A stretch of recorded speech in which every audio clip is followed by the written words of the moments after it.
Indonesia kaya akan biodiversitas, menjadi rumah bagi beragam tumbuhan dan hewan. Juga menyediakan ratusan jenis tanaman pangan, termasuk biji-bijian, kacang-kacangan, buah-buahan, hingga sayuran dan jamur. Namun, seiring berjalannya waktu, perubahan terjadi karena berbagai faktor seperti alih fungsi lahan, urbanisasi, globalisasi, termasuk transisi sistem pangan dunia. Perubahan pola makan itu ditandai dengan meningkatnya konsumsi minyak, lemak, dan gula yang berdampak pada masalah kesehatan seperti obesitas dan malnutrisi. Menurut laporan UNICEF, hingga 2023, stunting di Indonesia termasuk yang tertinggi di dunia.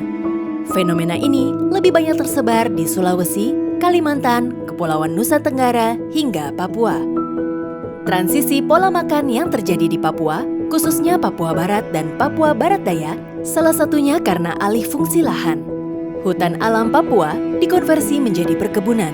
Selama kurun waktu 4 tahun, 2013 hingga 2017, telah terjadi deforestasi seluas 189,3 ribu hektar per tahun. Masyarakat pun lebih banyak mengkonsumsi pangan dari luar seperti beras, produk olahan gandum, hingga produk ultra olahan. Untuk itu, WRI Indonesia sebagai Sekretariat Koalisi Sistem Pangan Lestari atau KSPL dan C4 Ikraf sebagai salah satu mitra utama KSPL berupaya untuk mengidentifikasi dan memetakan wilayah potensial untuk pengembangan pangan lokal di Papua Barat dan Papua Barat Daya melalui focus group discussion dan wawancara. Pada tahun 2019, Koalisi Sistem Pangan Lestari melakukan riset di Papua Barat. Dulu belum pecah ya menjadi Papua Barat dan Papua Barat Daya. Dan dalam riset tersebut hasilnya kami menemukan bahwa ada transisi atau perubahan pola makan masyarakat menjadi lebih banyak mengkonsumsi pangan non-lokal gitu.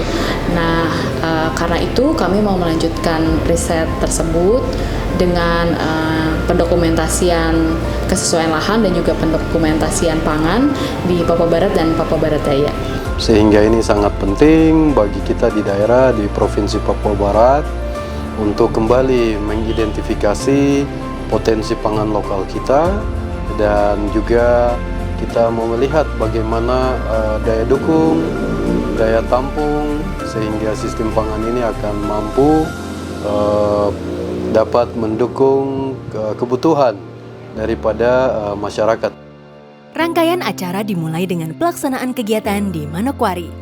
FGD dibuka dengan pengantar oleh Bidang Riset dan Inovasi Daerah Papua Barat dan paparan beberapa materi. Setelah itu, peserta yang terdiri dari perwakilan dinas dan organisasi masyarakat sipil dibagi dalam beberapa kelompok sesuai keahlian mereka. Fasilitator membantu setiap kelompok untuk memetakan persepsi terhadap tanaman pangan lokal dan sumber pangan hewani setempat. Pasca kegiatan, wawancara lanjutan kepada informan kunci terkait, baik dari pemerintahan maupun non-pemerintahan, dilakukan untuk memperdalam pengetahuan. Acara dilanjutkan di Kota Sorong, dimulai dengan wawancara ke beberapa lembaga masyarakat di Kota Sorong yang berfokus pada isu lingkungan, terutama konservasi dan pangan. Makanya kenapa sampai kami terus kampanyekan hutan itu harus dijaga, karena hutan itu pentingnya menyediakan tadi itu air, supaya dusun tetap ada air, hewan-hewan yang kita memakan masih ada terus, tidak jauh, termasuk yang tadi sayur-sayuran, tumbuhan-tumbuhan yang bisa dimakan itu masih bisa dapat. Karena itulah ketahanan pangan dari lokal mereka itu. Pada hari selanjutnya, tim kembali melakukan FGD yang dihadiri oleh para pemangku kepentingan dari berbagai latar belakang, mulai dari organisasi masyarakat sipil pemerintah hingga akademisi. Untuk kita menjaga jangan sampai kelangkaan pangan, maka komoditi lokal itu yang perlu dipertahankan. Masyarakat lokal sudah memahami bagaimana cara membudidayakannya.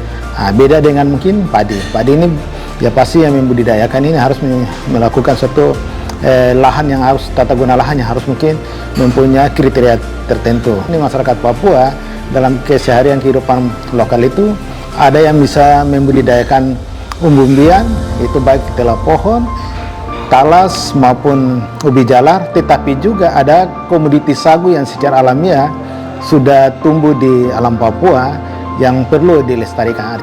Selain Selain kesesuaian sistem pangan dengan kondisi lokal, hak masyarakat lokal terhadap tanah di mana mereka hidup juga penting. Ketika hak itu hilang, ketika tanah mereka itu beralih kepada pihak lain, atau secara ini bisa dikatakan misalnya wilayah itu kemudian masuk dalam wilayah konsesi, dia sudah tidak bisa lagi masuk ke sana untuk mencari, maka di situ mengumpulkan bahan makanan dari hutan, berburu lagi di sana, maka otomatis kebiasaan-kebiasaan pangan dan pola konsumsi pangan dengan jenis makanan yang dia biasa dapat di tanah di wilayah yang menjadi haknya itu kemudian terputus. Harapannya, kegiatan ini bisa mendorong peningkatan pemanfaatan pangan yang berbasis lokalitas dan beragam. Kita tahu bahwa di Papua Barat kan termasuk ekstrim ya, distrik ekstrim paling banyak, terutama kami di Bintuni. Bintuni yang di kategori bahwa PAD-nya paling besar tapi sangat miskin. Nah, disitulah dengan adanya FKD ini menyangkut pangan lokal ini bisa dikembangkan kembali supaya bisa mengurangi kemiskinan di Kabupaten Bintuni khususnya dan secara umumnya di Papua Barat. Ya, harapannya mungkin adalah supaya hasilnya boleh keluar ya tahun depan dan dapat didiseminasikan tentunya untuk mendukung masyarakat agar mengenal pangan lokalnya yang ada di daerah mereka masing-masing.